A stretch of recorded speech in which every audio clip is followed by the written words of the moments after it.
Hello, my name is Bianca Doussa. Today I'm going to present an analysis of the dead hang exercise, specifically focusing on intermediate isometric dead hangs, holding a position on a bar with straight arms and feet off the ground. This is a popular overhead isometric hold commonly used to decompress the spine, build grip, and shoulder strength. I'll be drawing directly from 3 peer-reviewed studies on hanging exercises.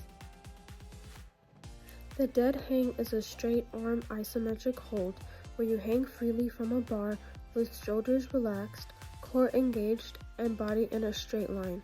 This is to prevent swinging, help stabilize your body, protect your spine, and gain the full core strengthening benefits of the exercise.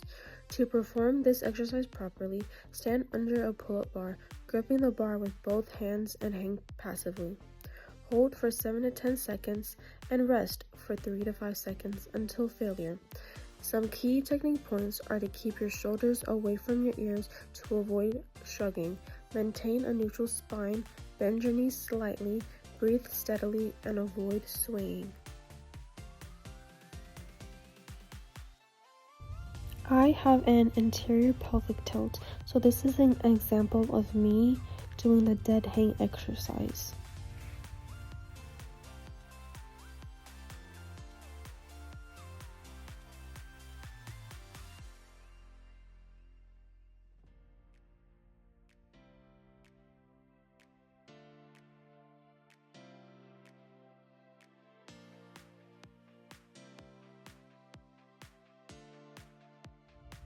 This is a passive hang.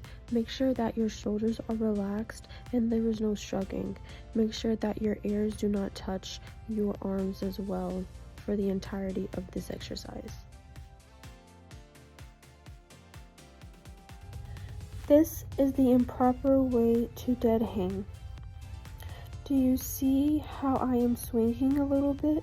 This means that you have poor core strength and stability. This is an example of an uninjured person doing the dead hang exercise. Do you see how his spine is decompressing? This is what you want. This exercise primarily targets the forearm and hand muscles, such as the flexor digitorum superficialis and profundus, which are your main finger flexors, for gripping, along with the forearm extensors for balance. Secondarily, it engages the upper arm and trunk muscles, specifically the pectorals and teres major, including the biceps brachii for elbow stability, triceps brachii for antagonism, and the latissimus dorsi for shoulder depression and overall posture. For any contraindications, use caution if you have shoulder impingements, rotator cuff issues, and elbow tendinopathy, for the overhead loaded position can aggravate them. For any modifications, use active scapular depression, do shoulder holds, use larger edges if using a hangboard, do feet supported versions, or switch to a bent arm, flex arm hang position for scoliosis patients.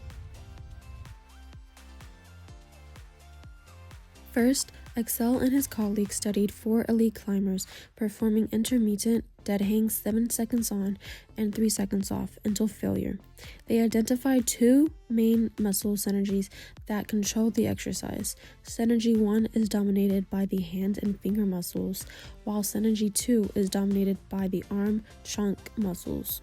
As fatigue sets in, especially near the end of the exercise, Synergy 1 activation decreases, while Synergy 2 activation increases. This shows that when fingers begin to fail, their nervous system immediately shifts more work to the shoulders, arms, and trunk. Second, Akchai found in 27 adolescents with idiopathic scoliosis that semi-hanging and passive hanging significantly increased angle of trunk rotation, meaning it worsened the curve after only 3 to 5 breaths across thoracic, thoracolumbar, and lumbar regions. Therefore, if you have scoliosis, Avoid passive dead hangs. They can immediately worsen rotational deformity.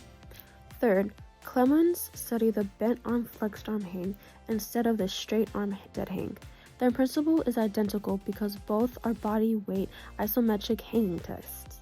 In their study of 60 college women, no variation of the flexed arm hang correlated with absolute pulling strength or muscular endurance, but all variations showed moderate to high correlations with relative strength. The strongest relationship occurred with the undergrip version, time to 90 degrees of elbow flexion. Their key conclusion applies directly to the dead hang as well. Performance in any hanging test primarily reflects relative muscular strength, not absolute strength or endurance. Dead hangs are great for rock climbing prep to boost finger endurance and grip strength, but they also apply to general strength training for upper body stability. In rehab, modified versions help recover forearm strengths. Use these in warm-ups or as finishers in workouts. Start with 3 to 5 sets of 7 to 10 seconds for beginners, progressing to intermediate protocols like 7-3 for advanced users. In summary, the dead hang exercise is a powerful, simple exercise for upper body strength, but proper form and awareness of fatigue are key to avoiding injury.